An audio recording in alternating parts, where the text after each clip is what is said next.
Okay, so today we will just go over the architecture of this very famous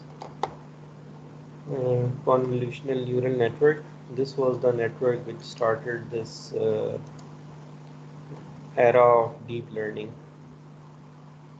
So basically, this network was about image classification. तो image में कौन सा object है आपने ये बताना है. तो एक इमेज में एक ही ऑब्जेक्ट हो सकता है. तो इस तरह है कि आपके पास इमेज है कोई और आपने बताना है कि कैट है, डॉग है,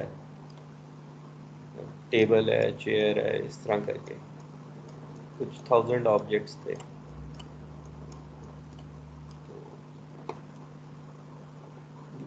आई डोंट थिंक सो कि दिस नेटवर्क वाज डीलिंग के वो एक ही लेवल देता था जो भी आप इमेज देते थे ना. अगर इस चेयर के पीछे कोई चीज़ पड़ी हुई है, लेट्स से दूर कोई बंदा खड़ा हुआ है, तो जो मेजर ऑब्जेक्ट होता था ये उसकी क्लास बताता था. इस इमेज को वो कहेगा कि चेयर है. तो 1000 क्लासेस जो है ना इसने आइडेंटिफाई करना सीखी थी. तो ये उस वक्त तक का आई थिंक सो सबसे ज़्यादा नंबर ऑफ क्लासेस थे. तो आमतौर पे जो हम कर रहे थे उससे पहले या तो हम ह्यूमन डिटेक्ट करते थे, तो एक ह्यूमन क्लास हो जाती थी. फिर या इंडोर में अगर कोई ऑब्जेक्ट्स हैं तो वो हम डिटेक्ट कर लेते थे. Table, chair, bed, sofa, may be a window.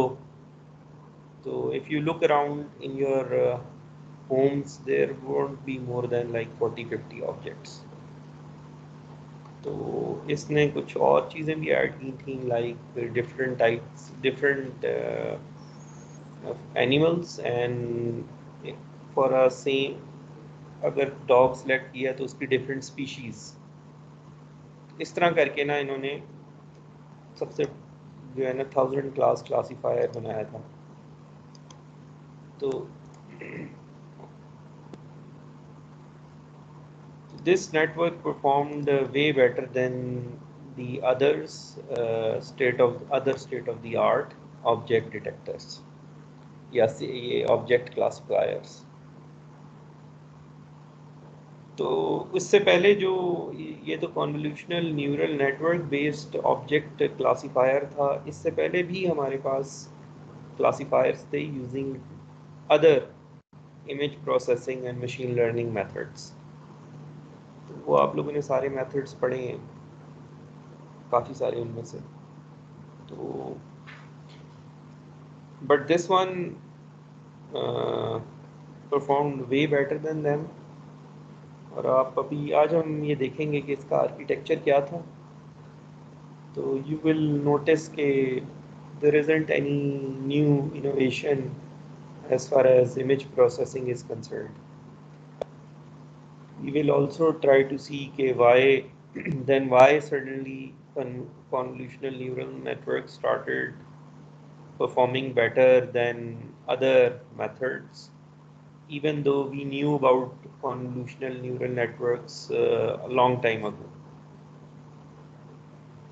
So, let's just first uh, figure out these blue blocks. ये कैसे बन रहे हैं, इनका साइज कैसे डिसाइड हो रहा है, और उसके बाद we will get to those points.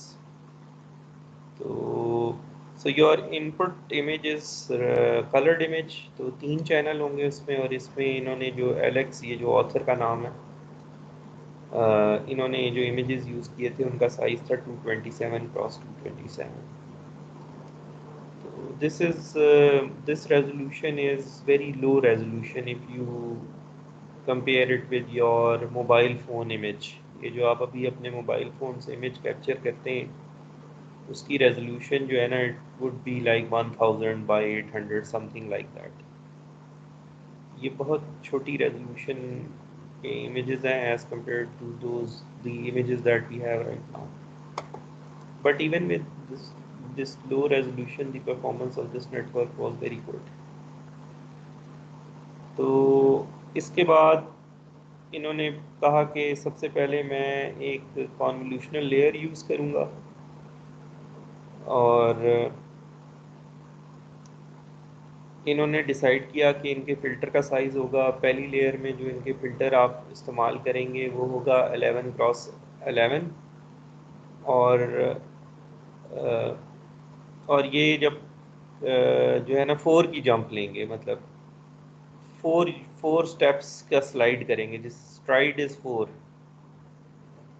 तो कैन यू टेल मी कि जो ये ब्लू ब्लॉक बना है इसमें इन्होंने how many filters did they use?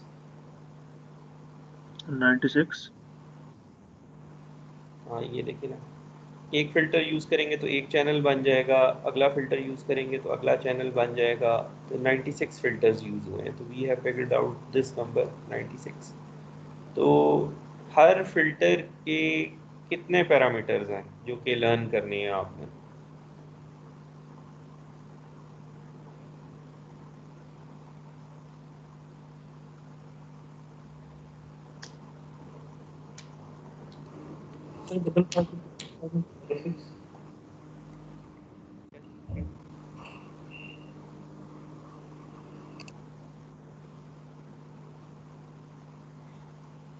तो एक फ़िल्टर की जो रिसेप्टिव फील्ड है वो 11x11 है, तो एक फ़िल्टर का क्या साइज़ होगा?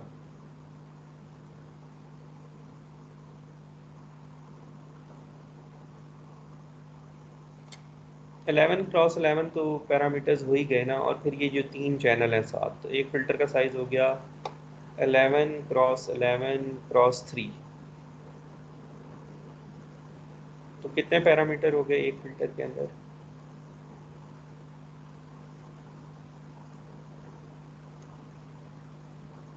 363। तो ये जो भी नंबर बनता है 11x11x3 +1।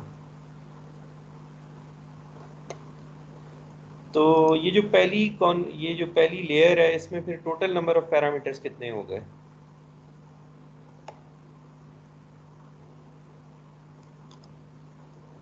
ये एक फ़िल्टर के लिए इतने हैं, तो टोटल फ़िल्टर कितने यूज़ हुए हैं? 96।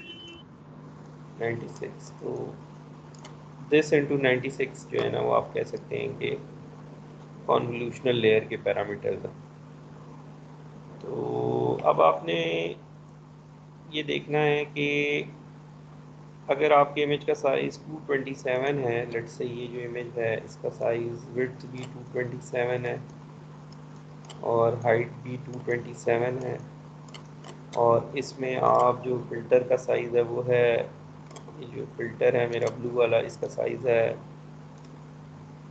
11x11, और मैंने जो करना ही है कि आपने 4 यूनिट्स की जंप लेना है अगली वैल्यू कैलकुलेट करने के लिए। तो एक वैल्यू आ जाएगी जब ये, हम we are only considering full overlap. तो आप बता सकते हैं कि जो आउटपुट वॉल्यूम बनेगा उसकी विड्थ और हाइट क्या होगी? पहली वैल्यू यहाँ से आ गई, ये मैंने यहाँ लिख दी है यहाँ। उसके बाद इसको 4 यूनिट स्लाइड किया और जो वैल्यू आई वो यहाँ लिख दी।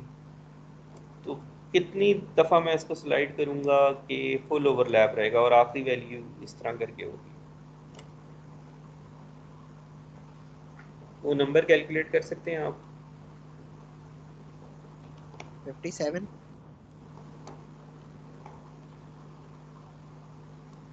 तो उसको करने का आसान तरीका ये है कि 227 में से हम लेट्स ये मैं फॉर एग्जांपल ये पहली वाला जो वैल्यू है ये हम 11, ये फ़िल्टर का साइज़ 11x11 है।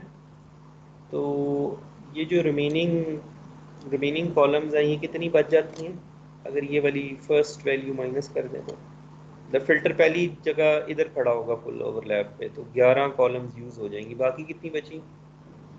2116। अच्छा 2 1 16 बच गई।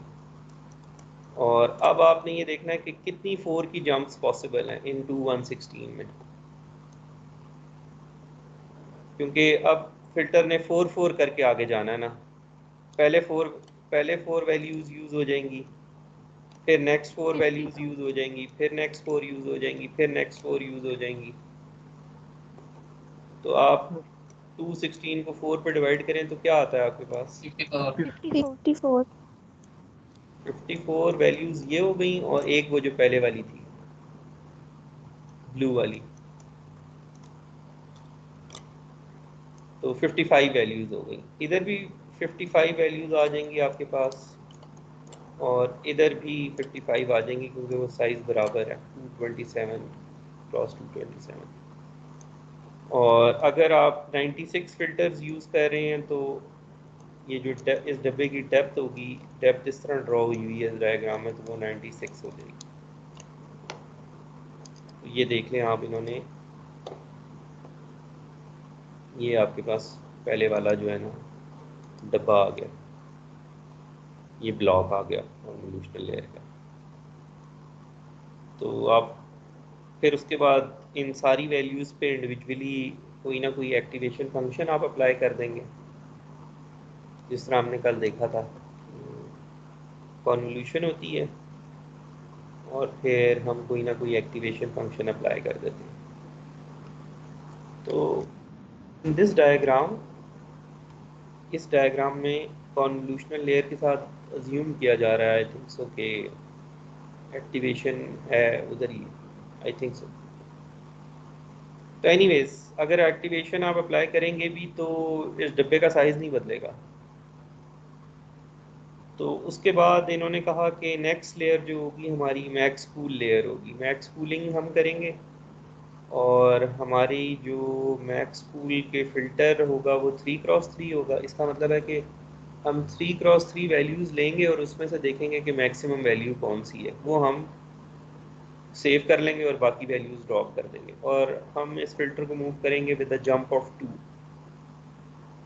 तो you can already tell, if you have this information, you can already tell कि इस वाला जो बड़े वाला ब्लू ब्लॉक है, उस ब्लू ब्लॉक का क्या साइज़ बचेगा। तो हाइट और विड्थ तो स्ट्राइड डिटरमिन करेगी।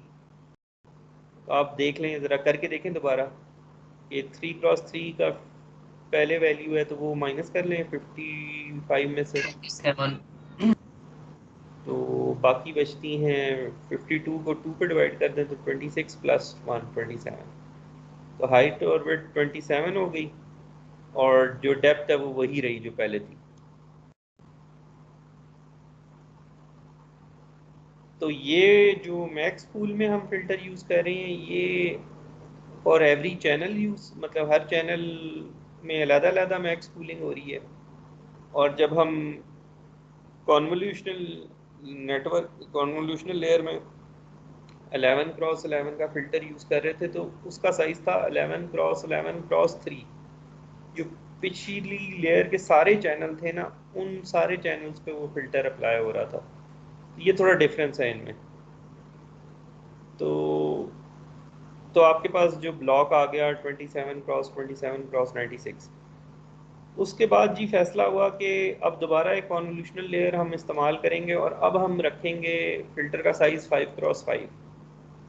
मे बी क्योंकि ये ब्लू ब्लॉक छोटा हो गया था, तकरीबन आधा हो गया था, तो जो एलेक्स था उसने सोचा होगा कि अच्छा यहाँ पे अगर 11x11 का फ़िल्टर रखा है तो यहाँ मैं 5x5 का कर लेता हूँ, फ़िल्टर भी आधा कर देता हूँ।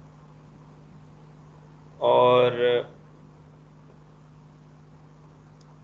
अच्छा, तो इसके बाद जो है ना, ये यहाँ पे एक वर्ड लिखा हुआ है सेम।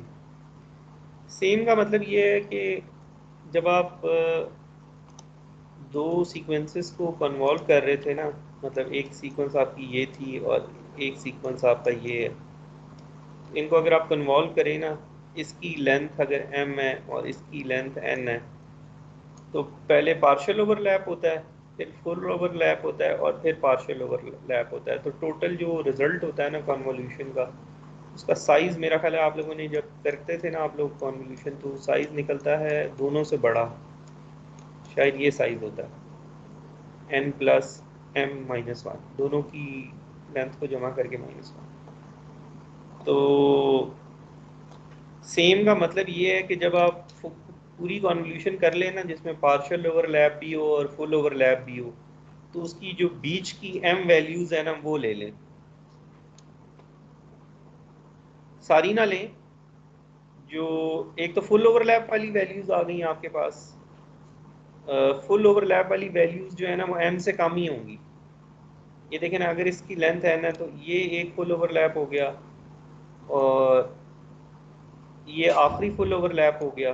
कितनी वैल्यूज आ गई आपके पास आखिरी फुल ओवरलैप तक। तो अब अगर इसको एक यूनिट और आगे करते हैं तो पार्शियल ओवरलैप शुरू हो जाता है। तो आप कुछ वैल्यू पार्शियल ओवरलैप की शुरू से ले लें और कुछ वैल्यूज पार्शियल ओवरलैप की आखिर से लेकर आउटपुट की भी लेंथ m बना दें। ठीक है, क्योंकि टोटल पार्शियल ओवरलैप और फुल ओवरलैप में जब कॉन्वोल्यूशन करेंगे तो जो रिजल्ट होगा उसकी लेंथ दोनों से बड़ी होगी। और अब आपके पास चॉइस है, आप सारी यूज़ कर लें, या इन्होंने ये किया कि इन्होंने कहा कि नहीं मुझे फुल ओवरलैप भी नहीं, मुझे बस जितनी वैल्यूज मेरी हैं उतनी मुझे दे दो। इट वाज हिज चॉइस, इसमें कोई वो आई डोंट थिंक सो। मतलब अगर मैंने चेक करना हो तो मैं ये करूँगा कि मैं अगर कोई और स्ट्रेटजी यूज़ करता हूँ तो उसका एक और ब्लॉक साइज बन जाएगा, तो मैं उसकी बाद में परफॉर्मेंस देख लूँगा कि किसकी अच्छी है। तो ये तो वो आर्किटेक्चर है जो इन्होंने फाइनली पेपर में प्रेजेंट किया। अब जब ये बना रहे थे तो maybe he might have tried many different things, we don't know. ये तो कभी एलेक्स मिलेंगे अब तो उनसे हम पूछ लेंगे कि अच्छा पहला नेटवर्क कौन सा था। तो एनीवेज सेम का मतलब है साइज बराबर है, तो 27 क्रॉस 27 तो वही रहेगा। अब आप बता सकते हैं कि फिल्टर कितने यूज हुए हैं इस वाली कॉन्वोल्यूशनल लेयर में? 256। 256। हाँ, 256 फिल्टर यूज हुए हैं। और हर फिल्टर के कितने पैरामीटर हैं? 26। क्या कैसे कैलकुलेट किया आपने 26? So 5 cross 5 plus 1। नहीं तो चैनल किधर गए पिछली लेयर के? into 76। 5 नहीं नहीं, 576 कैसे हो गए? कितने चैनल हैं ये इस वाली लेयर में? 96। हाँ, तो 5 क्रॉस 5 इंटू 96 प्लस 1। तो एक फिल्टर इन पूरी इस पूरी डेप्थ पे लगेगा तो ये पहले वाला चैनल क्रिएट होगा। जिस तरह इधर 3 चैनलों पे लगाया था ना एक फिल्टर और एक चैनल क्रिएट हुआ था, इधर 96 चैनल्स पे वो फिल्टर लगेगा तो एक चैनल क्रिएट होगा। और आप इस तरह के 256 फिल्टर अप्लाई कर रहे हैं, तो ये वाला ब्लू ब्लॉक बन गया। उसके बाद दोबारा इन्होंने कहा कि जी अब मुझे दोबारा मैक्स कूलिंग लेयर चाहिए। दोबारा छोटा करता हूँ इसको, समराइज़ करता हूँ अपने सीन को। तो इन्होंने कहा कि ठीक है मैक्स कूलिंग तो मैं उतनी करता हूँ।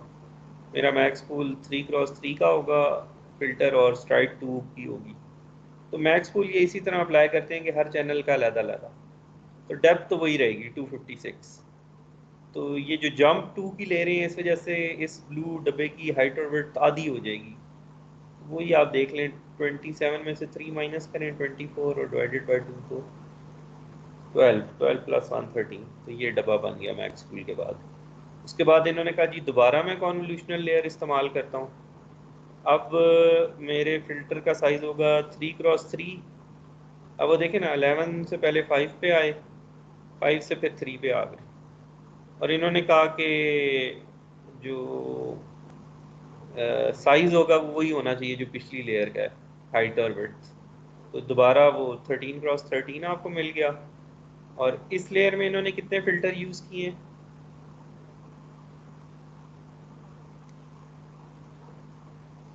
384। 384। अच्छा, और एक फ़िल्टर में कितने पैरामीटर्स हैं?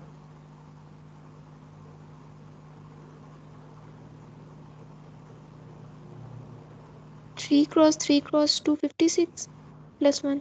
प्लस 1 जी। उसके बाद ये कॉन्वोल्यूशन लेयर है और उसके बाद दोबारा कॉन्वोल्यूशन लेयर है। अब इन्होंने ये नहीं किया, मैक्स पूल नहीं की, दोबारा कॉन्वोल्यूशन अप्लाई की।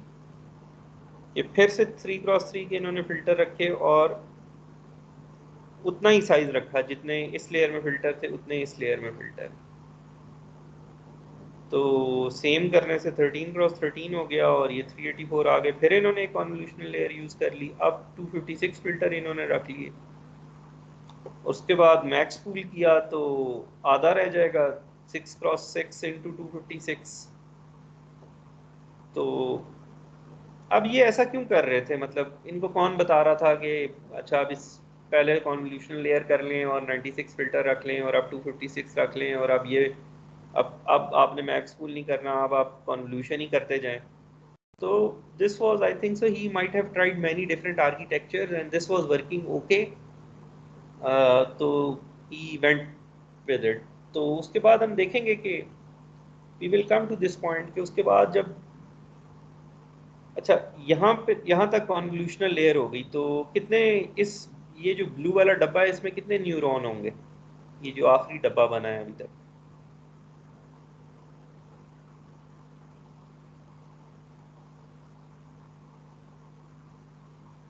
सर 9216। हाँ, ये हर वैल्यू एक न्यूरॉन है ना जिसके ऊपर आप एक्टिवेशन अप्लाई कर रहे हैं, तो ये टोटल 9216 है। तो इन्होंने फिर ये कहा कि अब मैं यूं करता हूं कि इस तरह ड्रॉ करने की बजाय ना इस तरह ड्रॉ कर देता हूं जिस तरह में पुरानी आदत है। इन्होंने सारे न्यूरॉन्स को ना एक ही कॉलम में ड्रॉ कर दिया। अब आपको ये पता है कि ये वाला जो न्यूरॉन है ये इस पिछली वाली लेयर, ये जो भी पिछली वाली लेयर है इसकी कुछ ही वैल्यूज से कनेक्टेड है ये वाला न्यूरॉन, क्योंकि ये कॉन्वोल्यूशनल न्यूरल नेटवर्क्स हैं। तो ये जो न्यूरॉन है ये कुछ ही वैल्यूज से कनेक्टेड है। कितनी वैल्यूज से कनेक्टेड है ये वाला neuron?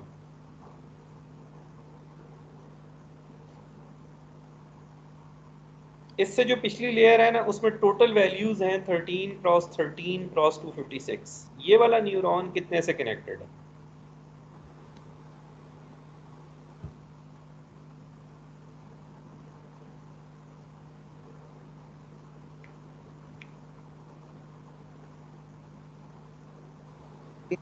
into 256।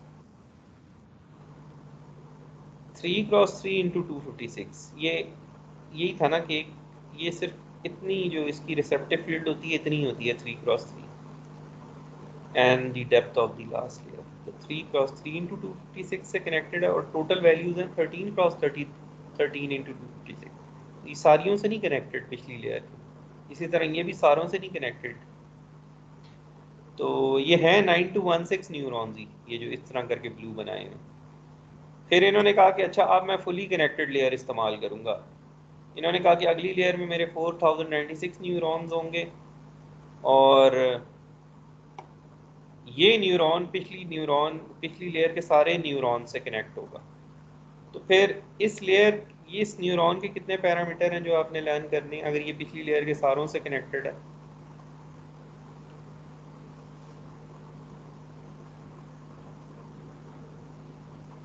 So 6 into 6 into 256।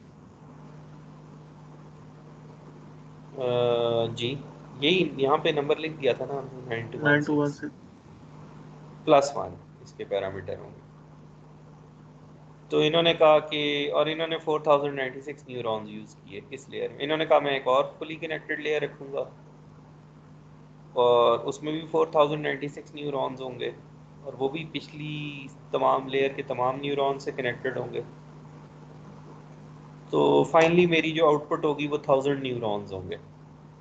हर न्यूरॉन जो है ना किसी ऑब्जेक्ट की प्रोबेबिलिटी बता रहा होगा,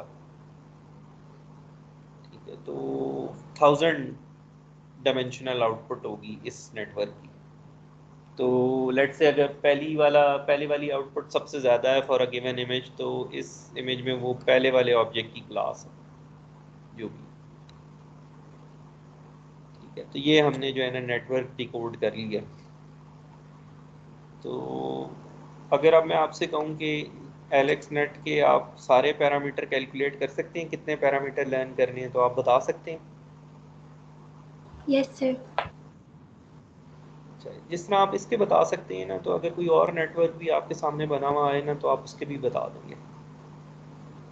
तो अच्छा, अब when this network came around, तो people working in image processing, they were expert in other methods which were recently famous, जो state of the art थे।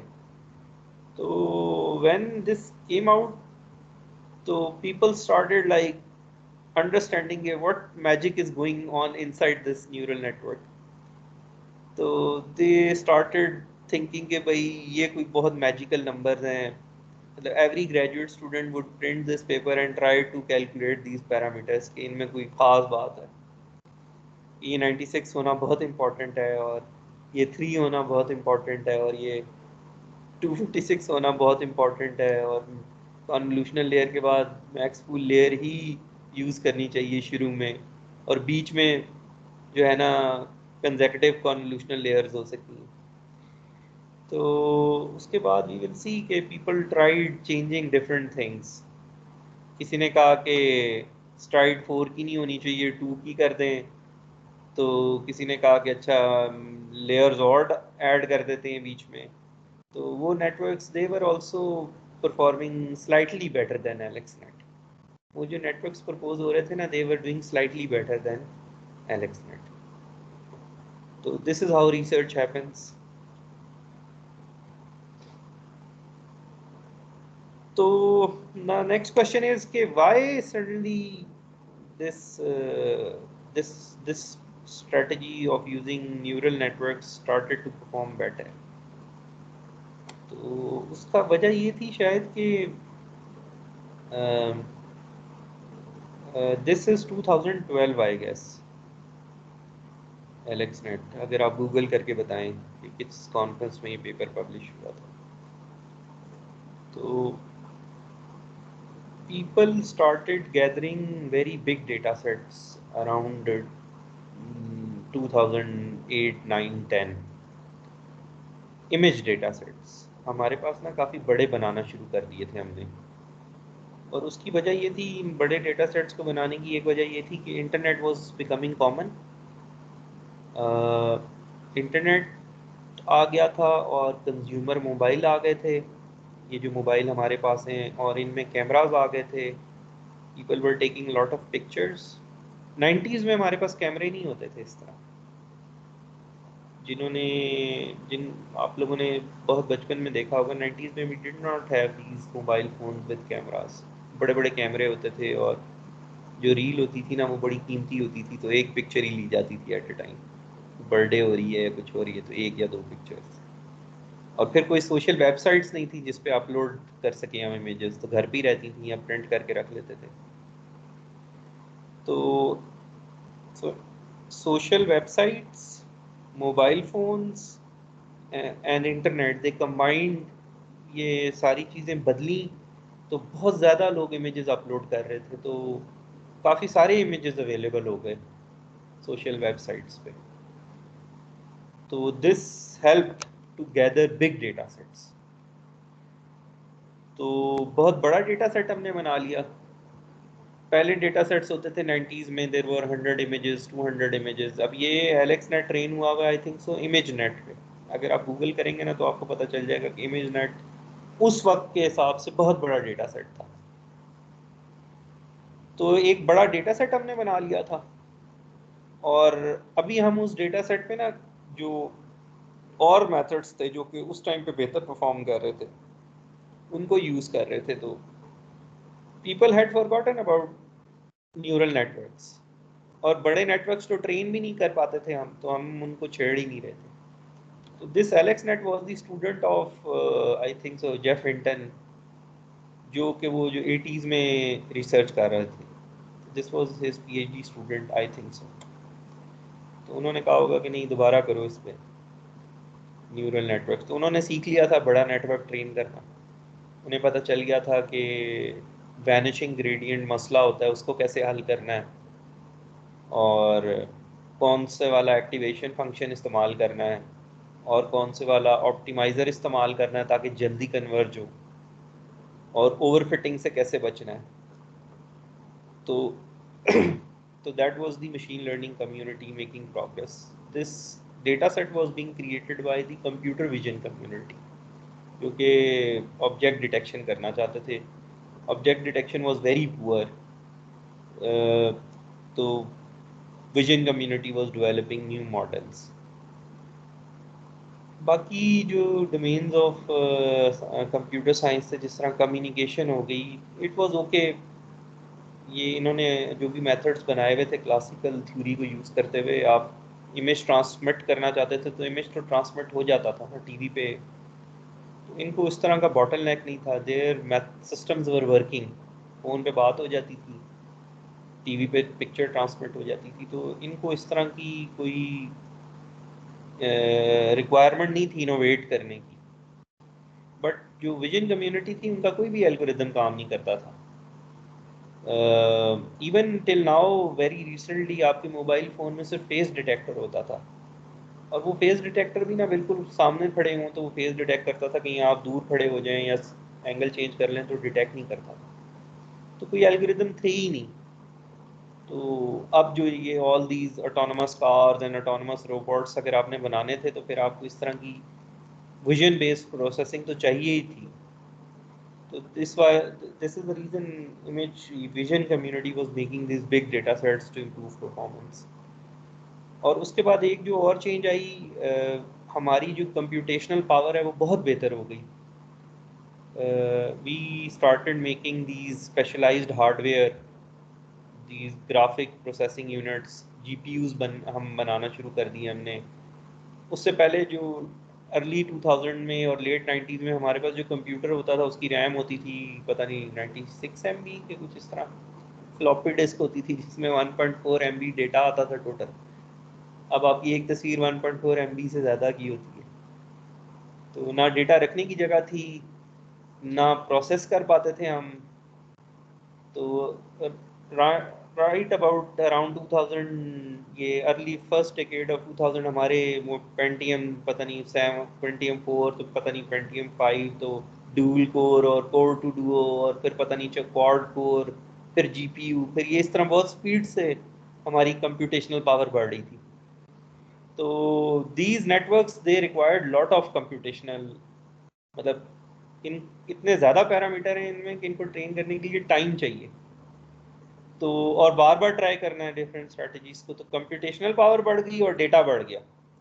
These were the two major things. और फिर हमने सीख भी लिया था कि बड़ों को कैसे करना है, कुछ हमें हमारी अंडरस्टैंडिंग भी बेहतर हो गई थी. तो बस फिर सारे लोग तो इधर नहीं देख रहे थे, ये ग्रुप क्योंकि इन्हें बहुत पसंद थे न्यूरल नेटवर्क, तो इन्होंने ट्राई किया and they perform better than all the जो भी हमने sophisticated very difficult sounding algorithms बनाए हुए थे ना. वो इतने मुश्किल थे कि आप जो है वो आपको इतनी मुश्किल मैथ और इतनी मुश्किल सिग्नल प्रोसेसिंग, वो जो हमने कल बात की थी कि जी डाउन सैंपल करना है तो पहले जो है ना एंटी अलियासिंग फ़िल्टर होगा, तो क्यों होगा, और फिल्टर के कोफिशिएंट्स ऑड होने चाहिए और उसका फेज रिस्पांस लीनियर होना चाहिए. और there was this complicated theory. और अब जो है ना they just transform that theory into simple, it's just like a game for kids कि आप ब्लॉक्स जोड़ते जाएं और आपका काम हो जाएगा. तो these blocks they work better than the theory that we have, complex theory. So this is what AlexNet is. Any question?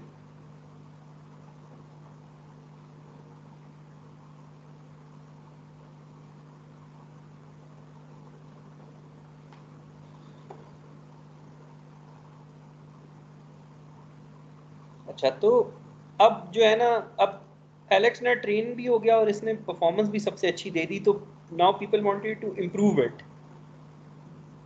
तो पहले तो ये होता था ना कि जो हमारे बाकी मेथड्स होते थे उसमें फीचर हम खुद बनाते थे. जिस तरह अभी हमने मशीन लर्निंग में एग्जांपल पढ़ी थी हाउस की, कि हाउस साइज और नंबर ऑफ बेडरूम्स, और हम वो हैंड खुद फीचर बनाया करते थे. या इमेजेस हैं या सिग्नल्स हैं तो सिग्नल से फूरियर ट्रांसफॉर्म ले लिया, वेवलेट ट्रांसफॉर्म ले लिया. तो उनकी तो हमें समझ थी. तो देन जब ये सबसे अच्छा इसने कर लिया परफॉर्म, तो people wanted to open these boxes and look at them कि इन्होंने क्या सीखा है, कोई मैजिकल चीज़ सीख ली है इन्होंने। तो सबसे पहले एलेक्स ने क्या किया कि इसने फिल्टर को ना प्लॉट किया। ये एक फिल्टर का क्या साइज है पहली वाली लेयर में? 11 by 11। क्रॉस 3। तो 11 बाय 11 क्रॉस 3 का मतलब ये है कि आप इसको तस्वर कर सकते हैं कि ये एक छोटा सा इमेज है, एक मैट्रिक्स है 3D। 11 क्रॉस 3 एक मैट्रिक्स है जिसके 3 चैनल हैं। इसने कहा कि let me try to plot it as an image.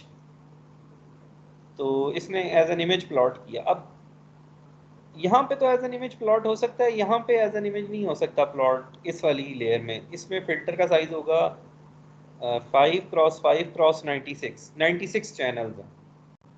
इस तरह का हमने कोई इमेज प्लॉट नहीं किया हुआ आज तक। हम तो यही करते हैं ना, रेड ग्रीन ब्लू। तो बहरहाल इसने कहा कि मैं ये शुरू वाले प्लॉट करके देखता हूँ ये फिल्टर ट्रेनिंग के बाद इन्होंने क्या सीखा। तो ये वो सारे के सारे 96 फिल्टर्स हैं जो इसने प्लॉट किए हैं यहाँ पे। अब आप बता सकते हैं कि कौन सा फिल्टर हॉरिजॉन्टल एज डिटेक्ट कर रहा है, कौन सा वर्टिकल एज डिटेक्ट कर रहा है, कौन सा डायगोनल एज डिटेक्ट कर रहा है?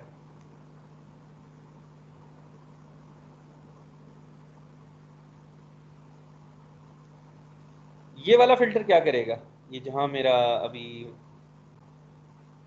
माउस है?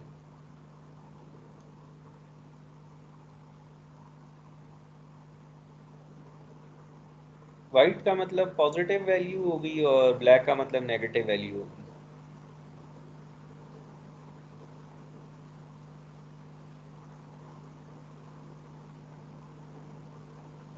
हॉरिजॉन्टल एज डिटेक्ट कर। हाँ, ये तस्वीर हमने देखी हुई है। ये जो इसके साथ वाला है ये क्या कर रहा है? इधर ब्लैक है और इधर वाइट है।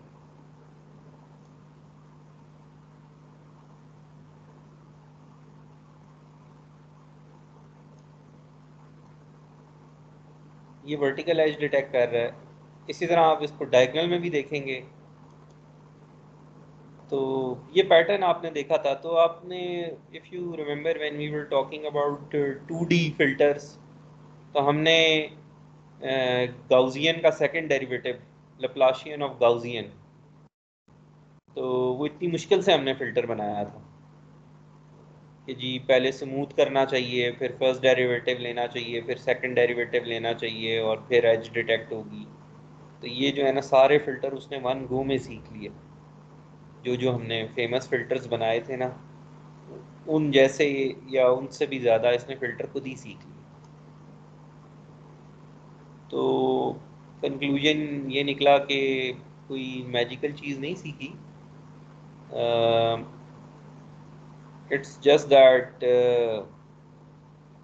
पहले इसने ये फ़िल्टर सीखे और फिर इसने क्या किया कि हमने ये जब आप मशीन लर्निंग पढ़ रहे थे तो हमने ये देखा था कि किसी भी लेयर की आउटपुट अगली लेयर के लिए एज फीचर्स काम कर रही होती है। और मतलब फीचर भी सिस्टम खुद बना रहा होता है। और फिर जो है ना ये you are coming up with new features. हर लेयर की output is acting as features for the next layer and then you combine them to produce new features. तो इनको हम कहते हैं डेटा ड्रिवन फीचर्स। कि हमने नहीं कहा, जो डेटा ने जो जो पैरामीटर्स परफॉर्मेंस सबसे अच्छी दे रहे थे ना, इसने वो पैरामीटर सीखे होंगे और ये वो प्लॉट हुए हैं। तो ये डेटा ने डिसाइड किया है कि कौन से फिल्टर अच्छे हैं। पहले हम ह्यूरिस्टिक्स यूज करते थे कि अच्छा ये वाला फिल्टर अच्छा होगा, ये वाला फिल्टर अच्छा होगा। तो इसमें कुछ फिल्टर्स एजेस डिटेक्ट कर रहे हैं और कुछ कलर डिटेक्ट कर रहे हैं। ये for example green colour detect कर रहा है, ये ऊपर ब्लू कलर डिटेक्ट कर रहा है। तो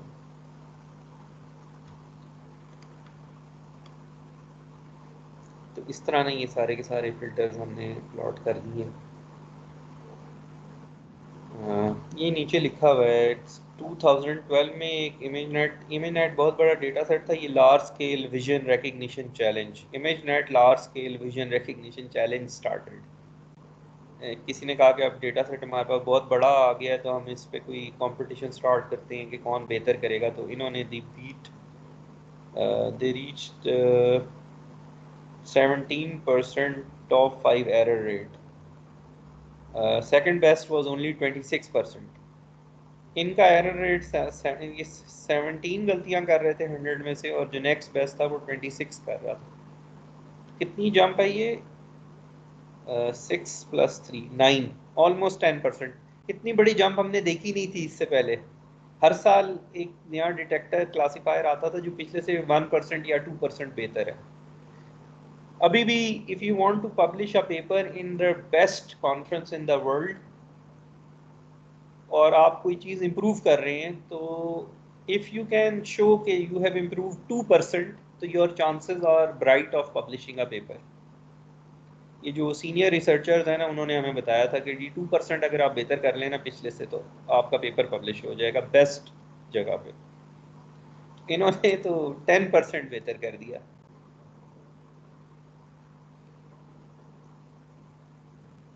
तो this was a big jump. अच्छा, तो ये सिर्फ हमने पहली लेयर के फिल्टर्स देखे हैं। अब अगली लेयर के filters plot as an image नहीं प्लॉट हो सकते क्योंकि उसमें डायमेंशंस ज़्यादा हैं, तो हमें नहीं पता। हम थ्री डायमेंशनल मैट्रिक्स दें ना किसी भी इमेज प्रोसेसिंग लाइब्रेरी को, तो वो ये तस्वुर करता है कि पहला चैनल रेड होगा, अगला ग्रीन होगा और अगला ब्लू होगा। तो वो उसी तरह वो वैल्यूज़ को मिक्स करके ना इमेज स्क्रीन पे दिखा देता है आपको। लेकिन अगर आप 96 वैल्यूज़ देंगे ना, तो वो नहीं पता उसको कि उसको कैसे प्लॉट करना, तो उनको प्लॉट नहीं कर सकते। तो अच्छा, एक तो शुरू में देख लिया लोगों ने कि जो पहले डब्बे में क्या हो रहा है। तो पहले डब्बे में इन्होंने ये देखा कि बेसिक जो इमेज प्रोसेसिंग में हमने फिल्टर डिज़ाइन किए थे ना, यहाँ पे भी वही हो रहा है। तो हम तो कुछ ही फिल्टर इस्तेमाल करते थे, इन्होंने तो बहुत सारे खुद ही सीख लिए। उसके बाद लोगों ने कहा कि जी आमतौर पे जो चीज़ देखी जाती है ना, उन्होंने ये जो चीज़ देखी जाती है वो ये बहुत इंपॉर्टेंट चीज़ है विजुअलाइज करने के लिए एलेक्स नेट को, कि आप इनपुट पे इमेज करते हैं, वो प्रोसेस करते करते करते करते करते आप यहाँ पहुँच जाते हैं। ये लास्ट लेयर, ये जो लास्ट लेयर की आउटपुट है, सेकंड लास्ट लेयर की आउटपुट, ये जो सेकंड लास्ट लेयर की आउटपुट होगी उसका क्या डायमेंशन होगा for a given image.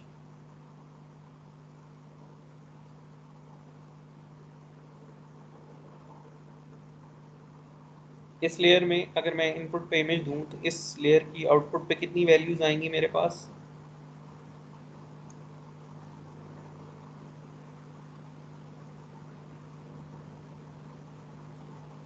Four thousand ninety six neurons हैं, तो 4096 वैल्यूज ही आएंगी मेरे पास।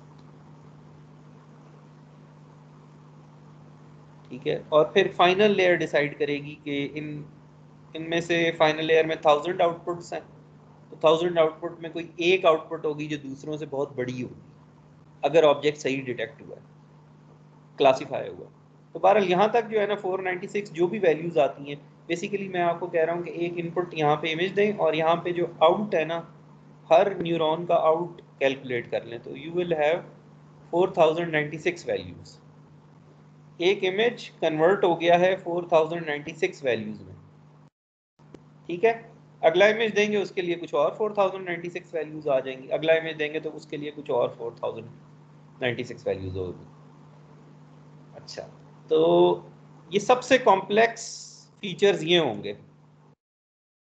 एक इमेज को अगर आप फूरियर ट्रांसफॉर्म अप्लाई करना चाहते हैं ना, तो आपके पास 2D फूरियर कोई रिजल्ट आ जाता, कोई मैट्रिक्स होती है, उसका कोई साइज होता, आप FFT लेते, आप वेवलेट लेते, कुछ और साइज होता। अब ये भी एक तरह की ट्रांसफॉर्मेशन है कि आपने एक इमेज को कन्वर्ट कर दिया है 4096 वैल्यूज में। तो अब इमेजिन करें आपके पास हर इमेज के करस्पॉन्डिंग 4096 वैल्यूज हैं। ठीक है, इसका मतलब है कि हर इमेज आपका एक 4096 डायमेंशनल पॉइंट है। अगर मैं ड्रॉ कर सकता होता ना 4096 डायमेंशन, तो इस n डायमेंशनल स्पेस में आपका इमेज एक पॉइंट होना था। Do you agree with this?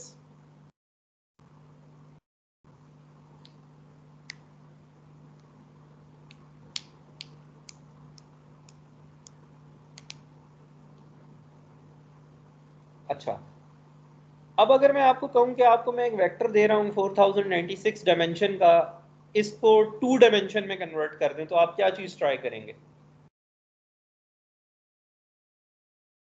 एक वेक्टर है, बहुत सारे वेक्टर्स हैं जिनका सो 4096 जो है प्लेन जो है ना उन सबको क्या कहते हैं, इंटरसेक्ट करेंगे, जहाँ पे उनका एक सेक्शन होगा, वो एक पॉइंट जहाँ हमारा वो होगा।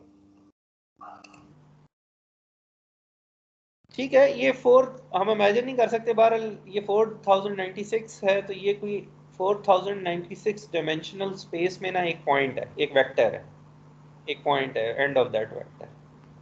तो अगर मैं आपको कहूँ कि इस वेक्टर को 2 डायमेंशन में कन्वर्ट करें, तो आप क्या स्ट्रेटेजी यूज करेंगे?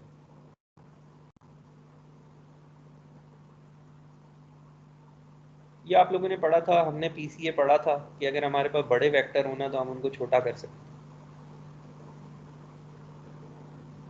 पीसीए याद है आप लोगों को? Yes sir, principal component analysis. वो इसी दिन के लिए पढ़ा था। तो I think so it's about time, तो let's meet again at 5:30 this time tomorrow. तो we will this thing will result into a very beautiful diagram, जो it gives us insight into how to visualize what our deep networks are learning. ठीक है, तो let's meet again tomorrow.